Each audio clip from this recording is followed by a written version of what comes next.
Welcome to Washington Today on C-SPAN Radio for Friday, February 20th, 2026. Supreme Court strikes down President Donald Trump's global reciprocal tariffs, ruling 6-3 that his use of an emergency powers law was unconstitutional because, as Chief Justice John Roberts wrote, the framers did not vest any part of the taxing power in the executive branch. President Trump calling the decision deeply disappointing and that he's absolutely ashamed of the justices who voted in the majority, but the president also saying he will rely on other laws that do give him the ability to set tariffs and immediately sets a 10% global tariff. We'll hear from the president and the Senate Minority Leader Chuck Schumer, Democrat of New York, and talk to Vox Media's Supreme Court reporter Ian Millhiser. President Trump says he's considering a limited military strike on Iran if negotiations over Iran's nuclear program do not reach an acceptable agreement.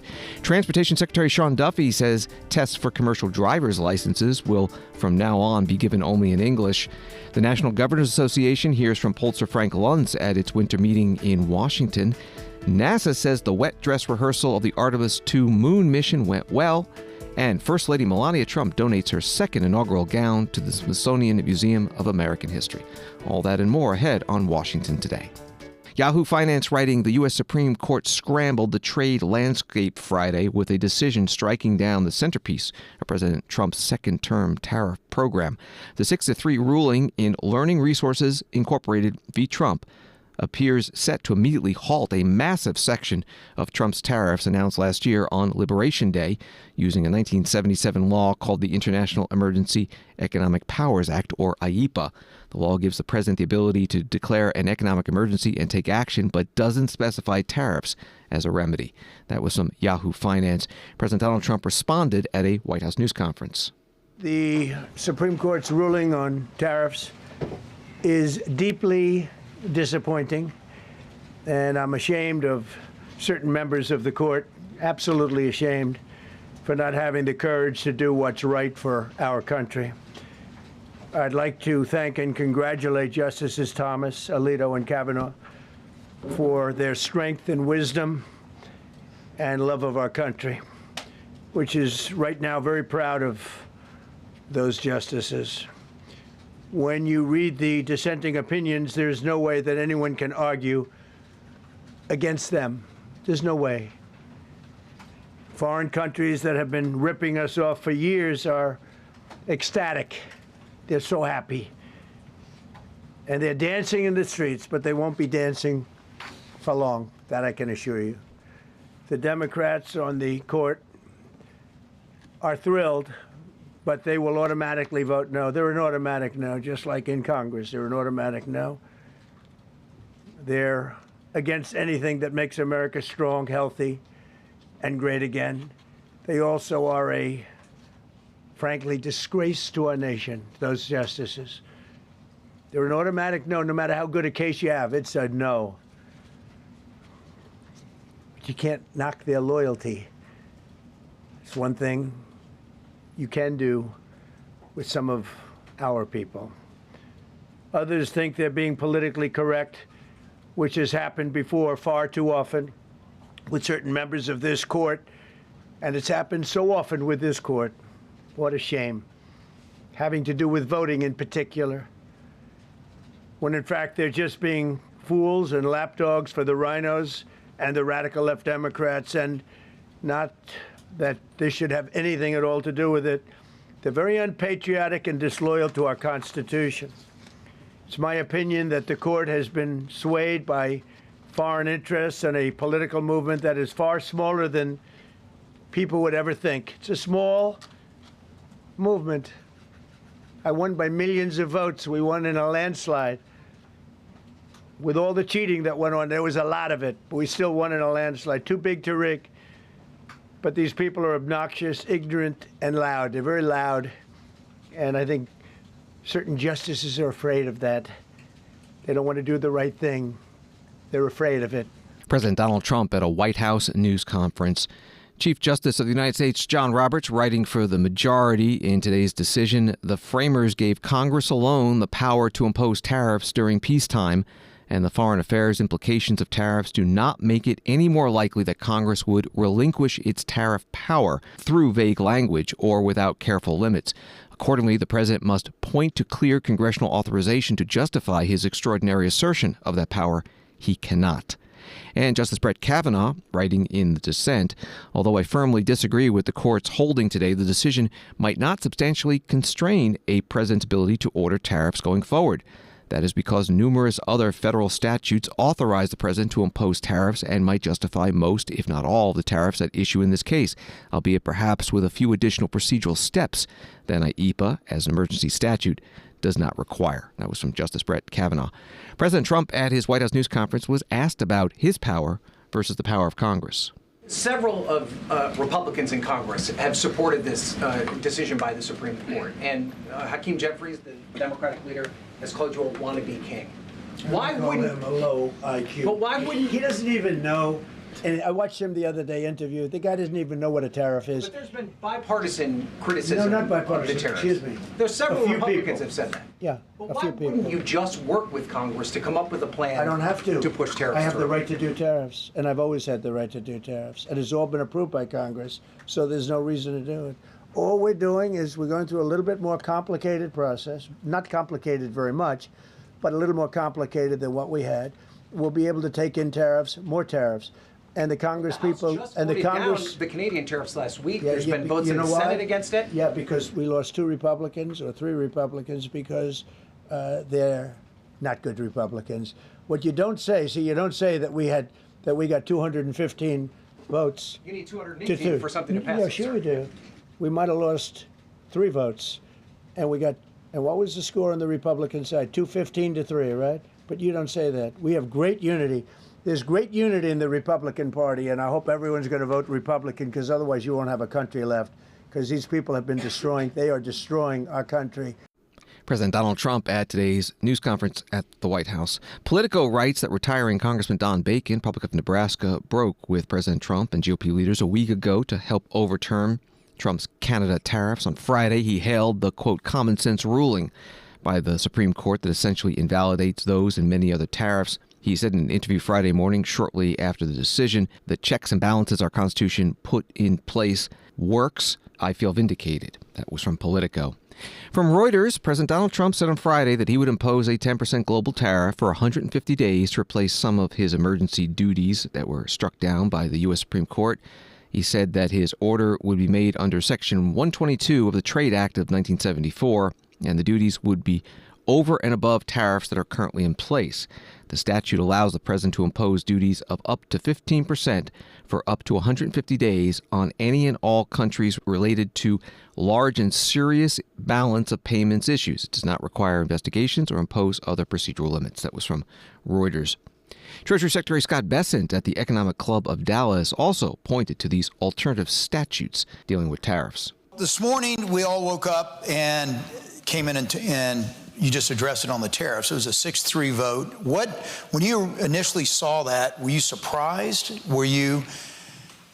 Is that something you were anticipating, that the vote would go the way it did? Or I know you mentioned a lot of the things that they didn't vote on, but did it kind of go the way you thought? I was a little surprised because I was in the Supreme Court hearing. Mercifully, I am not a lawyer. When people say, how do you like D.C., I said there are too many lawyers. I think that what we saw was just a very narrowing of the definition of a president's ability to use IEPA powers. So for those of you who saw the president earlier or have been following this closely, and I always found when I was in the private sector in my investment business, it was very good, separate signal from noise. And a lot of the noise is what Trump tariffs defeated. Mm-hmm. The only thing that was defeated is the ability for IEPA to collect even $1 of revenue. President, and I was at the hearing, and the justices agreed, and even the plaintiff agreed, that under IEPA, the president can install a full embargo. He just can't collect $1 of revenue. So, as I said before, There are 232 and 301 tariffs that have withstood more than 4,000 lawsuits since the first Trump term. There is something called Section 122, which grants the president 5 months to install, to put a global tariff on. So President announced today he's going to put a global tariff of 10%, and then a number of 232 and Section 301 tariff investigations will be started. Those take a number of weeks and months to implement. I can tell you that the total amount of revenue that Treasury will collect this year will be little changed, if changed at all. Treasury Secretary Scott Bessent today at the Economic Club of Dallas. House Speaker Mike Johnson, Republican of Louisiana, writing on X, "No one can deny that the president's use of tariffs has brought in billions of dollars and created immense leverage for America's trade strategy and for securing strong, reciprocal, America-first trade agreements with countries that had been taking advantage of American workers for decades. Congress and the administration will determine the best path forward in the coming weeks." That statement from House Speaker Mike Johnson.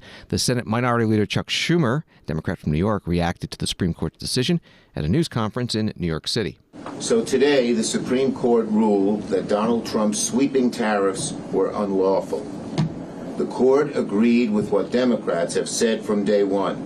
A president cannot ignore Congress and unilaterally slap these tariffs on the American people. Glaringly, amazingly, a vital and important point is missing from the president's speech: that his tariffs have dramatically increased costs on American families. Costs of so many things have gone up because of these tariffs, and the American people hate the tariffs because it's increased their costs. For Donald Trump's speech to mention tariffs and not mention the costs they impose on American families shows that he is totally in a bubble. He has no understanding of what the average American family goes through. And what is he doing? After the court gave the American people a few hours of relief, he's doubling down and reimposing those costs on them again, in a different way, but a way that will hurt just as much. He is imposing new tariffs that will still raise people's costs, and they will hurt the American people as much as his old costs did. Donald Trump is doubling down on hurting American families by raising their costs. And his speech, Donald Trump's speech, is just like his tariffs: erratic, disorganized, based on fiction. He just does not understand what Americans are going through. Today's SCOTUS decision was a win for the wallets of every American consumer that carried the burden of Trump's stupid trade war, and now he's doing it all over again and hurting the American people. Trump's tariff tax was illegal, and the courts agreed. And let's call these tariffs for what they are: a tax on the American people. The tariffs that Trump imposed a year ago that the courts knocked out, and the tariffs he's imposing now, are all taxes on the American people, raising their costs. Small businesses, farmers, caught in the crossfire, from one corner of America to another. The American people are struggling with higher costs, and today Trump said he's going to keep those costs on their shoulders. The fact of the matter is these tariffs aren't tough on China, they're tough on American families. And the court has repeatedly voted the Senate has repeatedly voted on a bipartisan basis to reject this illegal trade war. Congress has the ultimate authority to undo the tariffs that Trump had imposed a year ago and the tariffs that Trump has imposed today. And we hope our Republican colleagues will join with us in rejecting these tariffs because they're such a burden on American families and the costs that they pay. Senate Minority Leader Chuck Schumer, Democrat of New York, in New York City. Joining us now with more on the Supreme Court's decision striking down much of President Donald Trump's tariff agenda is Ian Millhiser, senior correspondent with Vox Media. He covers the Supreme Court. Thank you for joining us.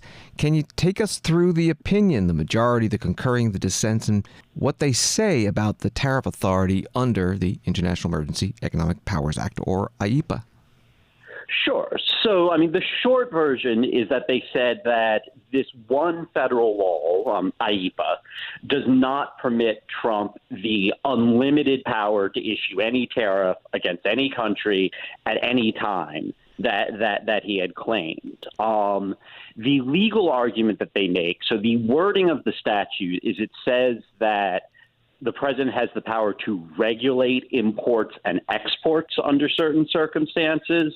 And they just say that the power to regulate something is different from the right power to tax something. One point that the Chief Justice makes in the opinion is that there are lots and lots and lots of statutes that use the word regulate. None of them have ever been read to use a tax, to allow a tax.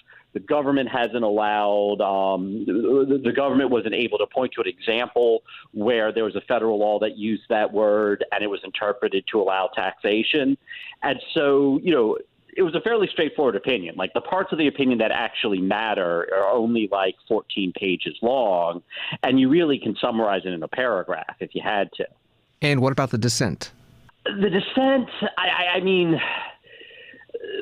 So the dissent primarily leaned into the fact, this was Justice Kavanaugh, that Trump was doing something national security related, or rather foreign policy related, and he claimed that Trump, the president, just has extremely broad powers to do things that are foreign policy related. During the Biden administration, the Supreme Court started applying this new thing called the major questions doctrine, which essentially says that when the president tries to do something that's really ambitious, that has a lot of economic impact, court should look at it with a great deal of skepticism. And much of Kavanaugh's opinion claimed that there should be a foreign policy exemption to this major questions doctrine. And I don't even know what to say about that, because the major questions doctrine is just something that the Supreme Court made up in the last dozen years or so. So if they can make something up from whole cloth, then I guess they can make up a foreign policy exception to it. But, I didn't find it to be a particularly persuasive dissent. You write at Vox.com that the three justices appointed by Democratic presidents did not join in the section of the majority opinion authored by Chief Justice John Roberts that denied the conservatives a key doctrinal victory. What is that about? So this goes back to this major questions doctrine. Okay. So the history here is that beginning in the Obama administration, conservative lawyers started organizing around the idea that basically when a president tries to do something that has big economic consequences, the court should come in and strike it down, because they didn't want Obama doing things unless he got permission from the Republican Congress. And the only president that this doctrine has ever been used against is Joe Biden. They floated it in the Obama administration, but they didn't actually use it until the Biden administration. And the three Democratic justices have fairly consistently criticized this thing. They said that it's just something that the court made up. It's not in the Constitution. It's not in any statute. And so I think where they disagreed with the three Republicans who joined the opinion saying that the tariffs are illegal is that those three Republicans said they think that the statute doesn't allow it, and they also think this violates the major questions doctrine. And the three Democrats held to the same position they held in the Biden administration, which is that they just don't think that the major questions doctrine is real. We're talking with Ian Millhiser, senior correspondent with Vox Media. What about refunds of people who have already paid tariffs? Did the decision address that? That is the next big question. It's a bit of a nightmare. The majority opinion didn't really get very much into it at all. What's going to happen is that these cases are going to go back down to a court called the Court of International Trade, and then the trade court's going to have to hear all these individual cases of people seeking refunds. And I think it's going to be very, very difficult because, for one thing, it's not clear who is entitled to the refund. So, like, if I'm a company and I imported, say $1 million of parts and I paid $100,000 in tariffs on them, then I might argue that I'm entitled to get that $100,000 back. But what if I raised my prices and it was actually my customers who paid the $100,000 and I, left in the same position I would have been left in if there was no tariffs? Then why should I get a windfall? Why should I get that money back? Shouldn't it be my customers who have to sue? And so, this is just a long way of saying that it's unclear who is entitled to a refund, how the courts are going to figure out how those refunds work. And we're talking about hundreds of billions of dollars here. So this is going to be a hugely significant and very difficult question that the courts are going to have to figure out in the future. And a final question, big picture, this is the first major piece of Trump administration policy to come before the Supreme Court. It's been struck down. What's the takeaway on President Trump's push for more executive power? So I think the big takeaway here is that tariffs has always been an issue that divides the Republican Party. Mitch McConnell put out a decision today praising this decision. The Federalist Society, the very powerful conservative legal organization, had a conference last spring where there were a lot of speakers who were very, very critical of the tariffs. A lot of very prominent Republicans were critical of what Trump was doing here. And, so this is an issue that cleaves the Republican Party, and it cleaved the Supreme Court's Republicans down the middle. You had 3 Republican justices who said the tariffs are illegal. You had 3 Republicans who said that they were legal. During Trump's first year back in office, the court heard a slew of cases involving Trump administration policies, and they consistently ruled in favor of Trump over and over again. And this is, of course, after their 2024 decision where they essentially said that Donald Trump is allowed to commit crimes. So I wouldn't read too much into this. This doesn't indicate that, like, Roberts has joined the resistance or anything like that. What this indicates is that when you have an issue where the Republican Party is split, it's also potentially going to split the Republican justices, and that's what happened here. Ian Millhiser covers the Supreme Court for Vox Media, their senior correspondent. You can find his articles at vox.com. Thank you very much. Thank you. And Bloomberg News reporting that the European Union lawmakers will be holding an emergency meeting Monday to reassess the union's trade deal with the U.S. in response to the Supreme Court's decision. The lawmakers had planned to vote Tuesday to move forward with ratifying the United States-EU trade agreement. Wall Street today, the Dow up 230, NASDAQ up 203, S&P up 47. CNBC writing 40 minutes before the federal government revealed that economic growth slowed sharply in the last quarter, President Donald Trump dropped a hint that the incoming data would be weaker. He wrote on a Truth Social post at 7:50 a.m. Eastern, the Democrat shutdown cost the USA at least 2 points in GDP. That's why they are doing it in mini form again. At 8:30 a.m., the Commerce Department reported that U.S. gross domestic product rose at an annualized rate of just 1.4% in the fourth quarter of 2025. That's a decline of 3 percentage points from the previous 3-month period. Trump's Friday morning post referring to last year's record-length government shutdown of 43 days. This is Washington Today. From Fox News, President Trump told reporters on Friday that he was considering a limited military strike to pressure Iran into a deal. I guess I can say I am considering that, he said at the start of a meeting with governors at the White House. The New York Times has reported that President Trump is weighing various options to strike Iran in the coming days amid negotiations over its nuclear program. Trump's remarks come as the U.S. is building up military assets in the Middle East, sending the USS Gerald R. Ford and its strike group toward the region. That was from Fox News. This was the brief exchange between the president and the reporter at the White House. Are you considering a limited military strike to pressure Iran into a deal? Thank you, press. Keep moving. Thank you. Are you considering a limited strike, sir? Thank you. Thank you. President Trump, at the end of a brief statement at the White House, he was meeting with the governors, answering a question about Iran. Later at the White House news conference, talking about the Supreme Court's decision on tariffs, he took another question about Iran. Mr. President, what's your message to the Iranian people after 2 rounds of talks with them? Do you have any message to the Iranian people? The Iranian people in Iran or people here? People in Iran. They better negotiate a fair deal. You know, the people of Iran are a lot different than the leaders of Iran. And it's very, very sad situation. But 32,000 people were killed over a relatively short period of time. They were going to hang 800, 2 weeks ago, hang, some by crane. They lift them up with a tall crane, and they play them around the square. They were going to hang 837 people. And I gave them the word, if you hang one person, even one person, that you're going to be hit right then and there. I wasn't waiting 2 weeks and negotiating.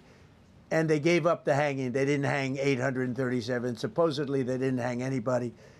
But no, I feel very badly for the people of Iran. They've lived in hell.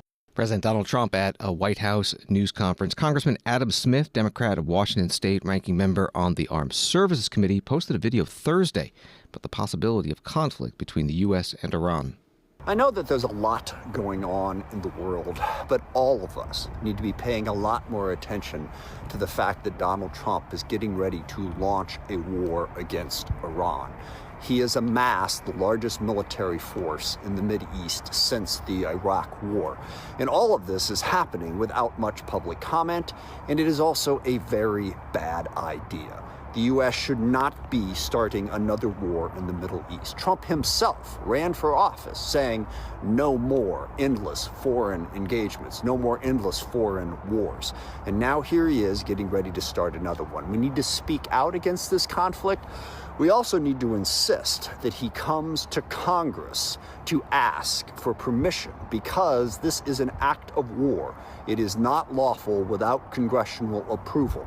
Now, Congress should not approve it, but right now we need to insist that he comes to Congress, and I urge everyone to support Ro Khanna's War Powers Resolution, saying no war with Iran and requiring a vote in Congress. Again, we are very close to Donald Trump launching us into another Middle East war.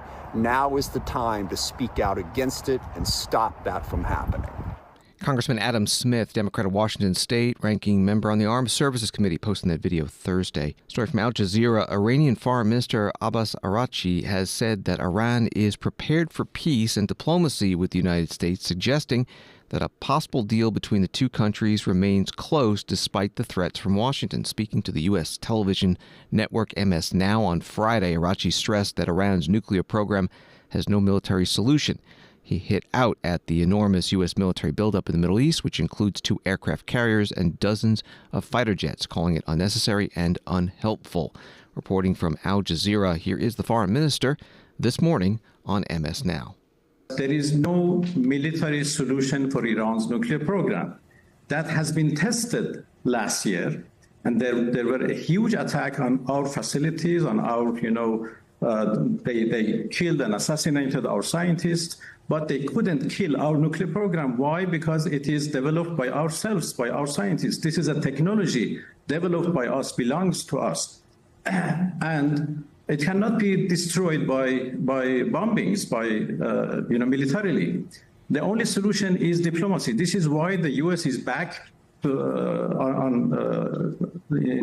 the table of negotiation and is seeking a deal. And we are prepared for that. We are prepared for war, and we are prepared for peace. We are prepared for diplomacy, and we are prepared for negotiation as much as we are prepared for war. And I think the last time it was proved that Iran is capable to defend itself in the best possible way. And after 12 days of war, our enemies had no way but to ask for an unconditional ceasefire.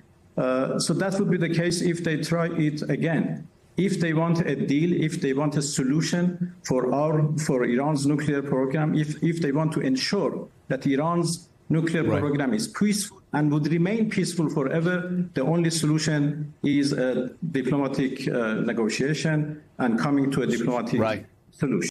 The foreign minister of Iran, Abbas Araghchi, on MS Now's Morning Joe program Friday morning. Washington Today continues in a moment.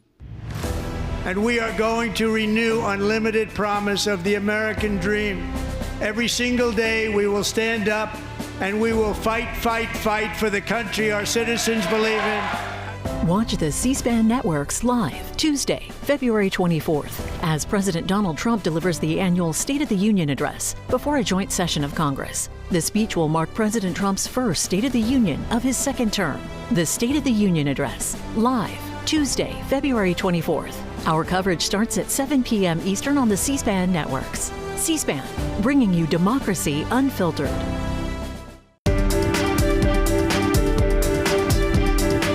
Welcome back to Washington Today, available as a podcast wherever you find your podcasts and on the free C-SPAN Now mobile app. Transportation Secretary Sean Duffy announced today that commercial driver's license tests will be given in English only from now on to ensure drivers can read road signs and communicate with law enforcement. Associated Press writing about it. Florida already started administering its tests in English. Currently, many states allow drivers to take their license tests in other languages, even though they are required to demonstrate English proficiency. California offered tests in 20 other languages. And Duffy said a number of states have hired other companies to administer commercial driver's license tests, and those companies are not enforcing the standards that drivers are supposed to meet. That's from the AP article. Secretary Duffy spoke at a news conference today at the Transportation Department in Washington. When we get on the road, we should expect that we should be safe, and that those who drive those 80,000-pound big rigs, that they are well trained, they are well qualified, and they're going to be safe, but they're going to keep me and my family safe as well. And that has not been the case. So what do we do from here? If you can't proficiently speak English, right now we'll take you out of the rig. But what we're going to do in the future is ask states to disqualify your license. Now, I would love if I had the power to revoke someone who can't speak English per our rules. I'd love to be able to revoke their license. I can't. That goes to the states. So we're asking states to disqualify those who can't speak the language consistent with our rules. In the state of California, you can take the driver's test, the skills test, and the proficiency test. You can take it in 20 different languages. 20 different languages. What we're doing is implementing a rule that'll say there's one language in which you can take your test. It's English only. You take the test in English. You can't speak English. You can't read English. You're not going to do well in the test because every test is going to be required to be given in English. Transportation Secretary Sean Duffy at a news conference today at the Transportation Department in Washington. More from the Associated Press article on the announcement. Earlier this week, the Transportation Department said 557 driving schools should close because they failed to meet basic safety standards. And the department has been aggressively going after states that handed out commercial driver's licenses to immigrants who shouldn't have qualified for them ever since a fatal crash in August. Two Democratic members of Congress from Minnesota, Ilhan Omar and Angie Craig, say they were given a tour of an immigration detention center in Minneapolis today after several failed attempts, but that there were no detainees there. Here is Congresswoman Omar speaking to reporters outside the Whipple Federal Building. This was an attempt at us doing our congressional duty and performing oversight at the Whipple Federal Building. We were finally, this was the third time try for Congresswoman Craig. My second attempt, we were finally let in. We were given a full and complete tour of the facility. And, you know, the objective of this oversight was always to be able to come in at any moment to see what is taking place at these detention facilities and how people are being treated. When they instituted the 1 week notice, we knew that things were going to be different. And we weren't surprised at what we saw today. We went into the facility and there was not a single detainee that we could see or talk to. Every cell, every inch of it was completely empty. And when we'd asked, why isn't there anyone here? Because we obviously know they've been detaining people. They said the last people left at 11:30. It seems a little too convenient, knowing that our scheduled visit was going to be at 12 p.m., that the last detainees would be transported out of the facility at 11:30. We know that our colleague, Senator Tina Smith, also had a scheduled meeting today where she also was told that the detainees left a little before she got there, and there was a possibility some might come in after she leaves. We've been told that on average, as the search has been drawn down, they are getting about 20 a day detainees that they are picking up. They have not picked up any observers in the last couple of days and held them in this facility. The facilities seem to be clean and orderly. And again, I wouldn't be surprised with having the level of notification that we were supposed to give about our arrival, that things were arranged in that way.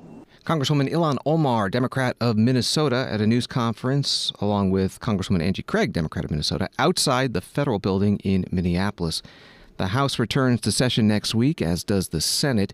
No word today on when the partial government shutdown of the Homeland Security Department will end. Today is day 7 of that shutdown. The divide is still the Democratic demand to add immigration enforcement reform to a funding bill, something Republicans at this point are not accepting. Politico writing that the Department of Housing and Urban Development released its long-awaited proposed rule Thursday to prevent families with mixed immigration statuses from receiving certain federal housing assistance. And from AP, the Trump administration has issued a sweeping new order that could lead to the arrest of tens of thousands of refugees who are lawfully in the United States but do not yet have permanent residency, overturning years of legal and immigration safeguards. A memo filed by the Department of Homeland Security ahead of a Thursday federal court hearing in Minnesota says refugees applying for green cards must return to federal custody 1 year after they were admitted to the U.S. for review of their applications. That was from Associated Press. And this is Washington Today. State governors attending the second day of the National Governors Association's winter meeting in Washington, D.C. heard today from Frank Luntz, pollster and communications strategist. He gave a presentation on some of his recent findings. We asked people to tell us what represented American values. And they told us, more than anything else, it's freedom. Democracy is second, but knows the difference between Republicans and Democrats. Now go down that list and see the difference between the two parties on patriotism. We are so crazy as a country right now that we've even polarized these two core words as to who we are. I started with this back in 1992. I never dreamed that either democracy or patriotism would become partisan. But it has. And what did not do well? Inclusion. I say this to every Democrat who sits here right now. I know you want to use inclusion and diversity and equity. Don't. That is no longer the language of America. And even though love is such a wonderful value, it's not the value that we see as American. So if you want to use love, if you want to do it, great. If you want to talk about it, don't. And for the vets back there, I made that up on the spot. Pollster Frank Luntz at today's National Governors Association winter meeting in Washington. He also told the governors that when it comes to what constituents want to hear from them to show that they're doing a good job, the word accountability is much better than oversight. After the presentation, some governors joined Frank Luntz on stage, and during the discussion, Governor Wes Moore, Democrat from Maryland, the NGA vice chair, asked a question. You'll hear an answer from Frank Luntz and Governor Kevin Stitt, Republican of Oklahoma, the NGA chair. I looked at the slides you pulled together, and while the numbers were deeply depressing, it's also what was on the left side that was very telling to me. And that was the distinction between the parties. Where, this was the first office I ever ran for in my life. I do not come from a political background at all, or a political family. And, my background and why I have so much respect for these cadets, and yes, cadets beat Navy, is that when I was leading soldiers, I never once asked any of my soldiers, what's your political party? It never came up, right? We had one job, one mission, and we worked like hell to accomplish it and to make sure that all of our folks made it back home. And I remember when I first ran for office that it was one of the first questions that people brought up. Before, how do you think about reducing energy prices? How do you think about housing? How do you think about transportation? It was about your political party. So there was this tribalism that existed inside of an area that, frankly, I was new to. And one thing I've tried to pride myself on is that I did not grow up learning it, and I'm not trying to learn it now that I'm an adult. And so I guess the question comes back to how much of the challenge of this isn't as much the right side, how people view certain words and that type of thing, but it's actually the left side. It's a political framework. And it's the fact that we have created this binary system in our country that makes it so difficult for people to get at the heart of what people are looking for and hope, because they're looking through every issue through a lens of either red or blue. I'll answer, and I would like the governors to respond. It's simple. And by the way, they want you to come up to West Point before May 1st. An Army person cannot lie. Will you commit to coming to West Point? I was about to say yes, but Alexis like, do not say yes. Alexis, get out of the room. We'll be upset. It's when you say to someone, I'm not a Republican, I'm not a Democrat, and you do so publicly. I'm an American. And no one does that anymore. And if you watch Congress right now, they're the problem. And I know this will be broadcast somewhere, but it's true.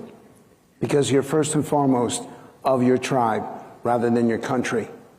And the more people, and if, in fact, Governor, I'm going to turn this to you, but I'd say that there should be a proclamation from all the governors at this conference that says we are first and foremost American, not Republican, not Democrat. You do something like that, that sends a message. Yeah. Love it. A brilliant idea. I was shocked, I mean, I guess I kind of thought about it this way, because bipartisan is a word that you're saying people hate that, they don't like it. Maybe the reason it doesn't work is because people they want problem solvers. They want governors to solve problems. They want us to be practical. Not pragmatic. I mean, I always say, I just bring Oklahoma common sense to the table, and Ronald Reagan talks about just simple decisions, not easy decisions. And if all 4 million Oklahomans could sit on my couch, it's pretty easy what decision to make. But just politics get involved, and we've got to win the next election, and this legislator is trying to get this chairmanship. I mean, it just gets so disgusting when you actually get down to what actually happens in the political world. And so, yeah, I mean, obviously terming out, got 1 year left, so getting a lot more free. It's so fun not having to run for re-election again. I can say and do whatever I want, and but that's kind of the way I've been the whole time through politics. I signed the largest commutation in U.S. history. My first year, I wasn't in politics. I didn't know I was supposed to wait till the very end to do that, because then my Democratic opponent started running ads against me, and I was like, wait just a second, I thought y'all were for criminal justice reform. How come you're attacking the Republican for this? But that's how politics are. We almost can't make decisions that we think are the best because the other side's going to weaponize it against us. And so both parties are guilty of that. I don't know how you fix that, but you've got to hire people that are focused on the next generation, not the next election. Back to your point, we're Americans first before we're skins or shirts or Republicans or Democrats. Governor Kevin Stitt, Republican of Oklahoma, the chair of the National Governors Association at today's NGA winter meeting in Washington, D.C. You also heard from Governor Wes Moore, Democrat of Maryland, the NGA vice chair, and pollster Frank Luntz. Governor Moore and Governor Jared Polis, Democrat of Colorado, attended a breakfast at the White House with President Trump this morning. As The Hill reports it, after the White House reversed course once again and extended an invitation to the pair, a source familiar told The Hill. Governor Moore putting out a written statement, "I will attend today's business meeting with my colleagues at the White House, but let me be abundantly clear, I will not participate in political stunts. Americans are exhausted by the division and toxicity out of Washington, and we will pray for better." The two governors, Governor Moore and Governor Polis, have not been invited to the Saturday night White House black tie dinner with governors, and several other Democratic governors plan to boycott in response. A story from the Tennessean, part of USA Today Network. Secretary of War Pete Hegseth touted his efforts to inject Christianity into military leadership at the Pentagon while speaking in Nashville on November 19th. Touting the Trump administration's stated embrace of Christian moral values as foundational to the American right and inherent to a free society. Hegseth headlined the National Religious Broadcasters Convention at the Gaylord Opryland Resort in Nashville. That's the reporting from the Tennessean. Here's part of the Secretary's speech. If I may offer a few observations, protecting the God-given life of an unborn baby is not political, it's biblical.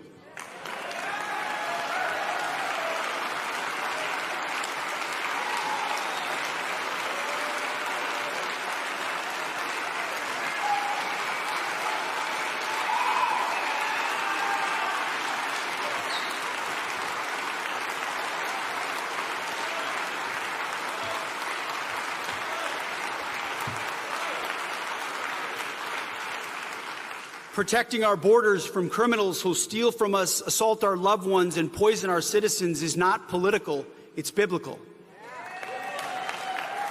Protecting women and children from being trafficked for sexual slavery is not political, it is biblical.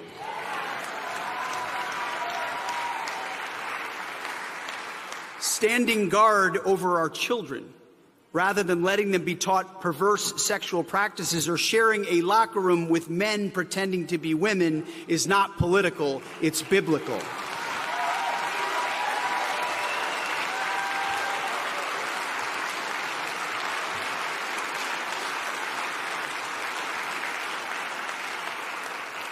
Protecting our culture and our religion from godless ideologies and pagan religions, not political, it's biblical.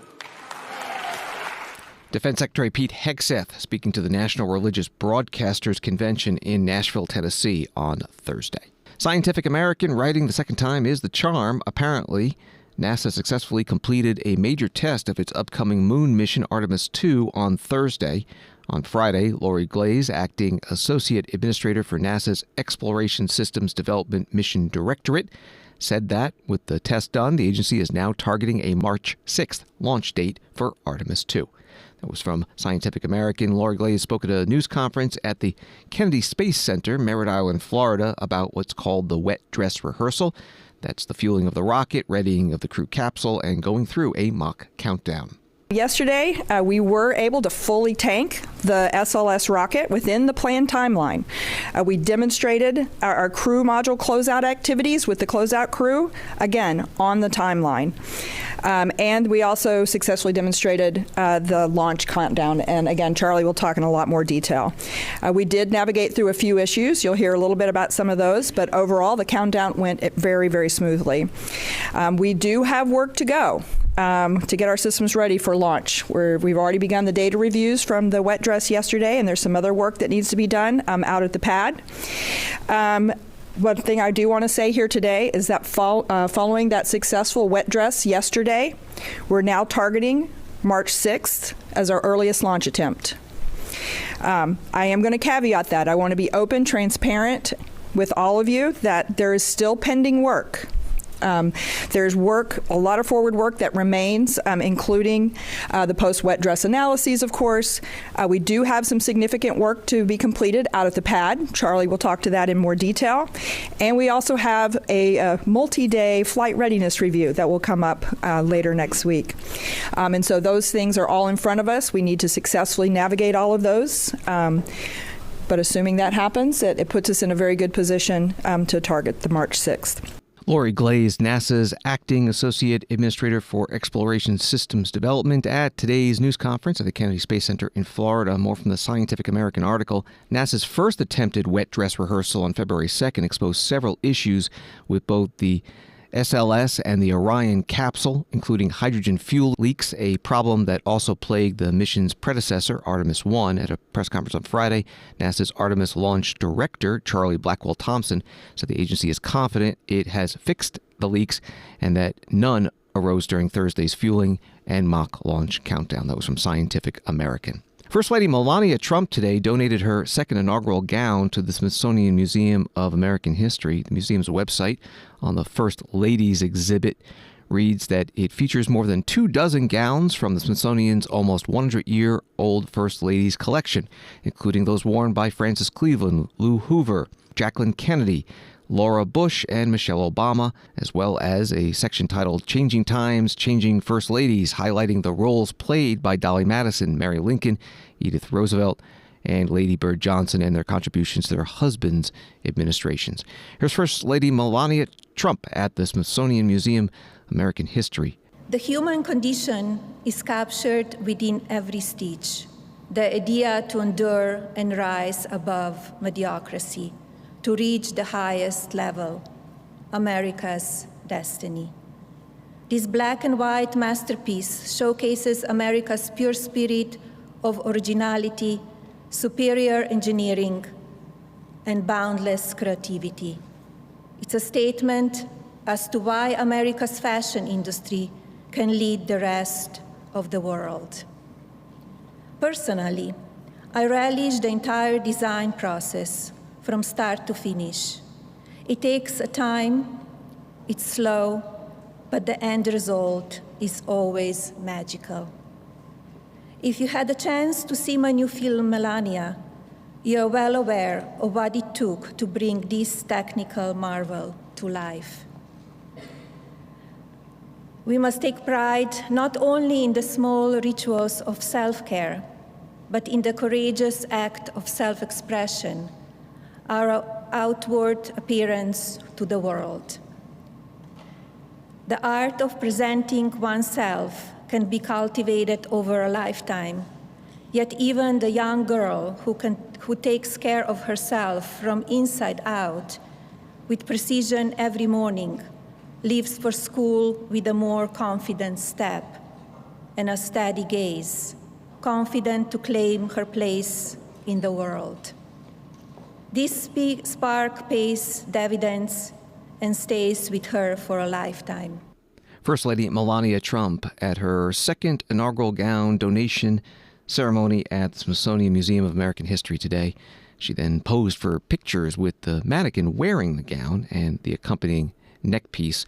Daily Mail writing about the ceremony, it continues a long tradition dating back to 1912 of First Ladies giving their dresses to the museum. Helen Herron Taft was the first to donate her inaugural ball gown from the 1909 inauguration. It remains a cornerstone of the collection. Congressman Mike Quigley, Democrat from Illinois, posting on X today, "I'm saddened to hear about the passing of actor and humanitarian Eric Dayne. Despite learning he had ALS just 10 months ago, Eric spent his last months on Earth advocating for the greater ALS community. I had the pleasure of meeting Eric this fall. We talked about expanding healthcare access and reauthorizing my Act for ALS law to keep funding ALS research. My heart goes out to his family, friends, and colleagues. Rest in peace, Mr. Dayne." That post from Congressman Mike Quigley. Eric Dayne, best known for his roles on Grey's Anatomy and Euphoria. He was 53 years old. In June of 2025, he spoke at a U.S. Health and Human Services Department announcement that the nation's largest health insurers had agreed to streamline their prior authorization process to help patients get care quicker. I'm Eric Dayne.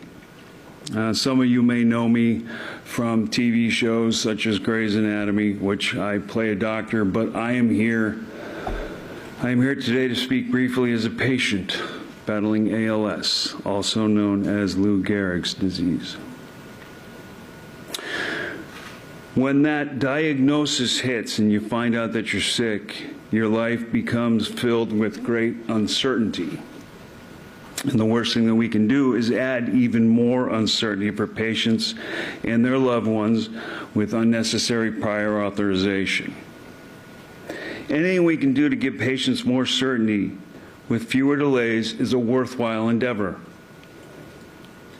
I've been fortunate and have the means to access great care. I'm lucky. Not everyone is in the same position. I am acutely aware of that. I applaud the insurance industry coming together with officials from CMS and HHS to take these steps in the right direction. Today is about all those who need more certainty, faster answers, and more hope for recovery. Thank you. Thank you, Eric. Actor Eric Dayne in June 2025 at a Health and Human Services Department news conference. He has died at the age of 53. Senator John Curtis, Republican of Utah, writing on X, Eric Dayne was a powerful advocate for all those affected by ALS. I joined so many others in mourning his loss. Thanks for listening to Washington Today. Remember that C-SPAN Ceasefire airs tonight at 7 p.m. and 10 p.m. Eastern. Host Dasha Burns will welcome two governors, Kelly Armstrong, Republican of North Dakota, and Matt Meyer, Democrat of Delaware, who are in Washington for the National Governors Association winter meeting for a bipartisan dialogue on top issues facing states and the country, including affordability, health care, immigration, enforcement. Ceasefire tonight at 7 p.m. and 10 p.m. Eastern. Have a good night and weekend.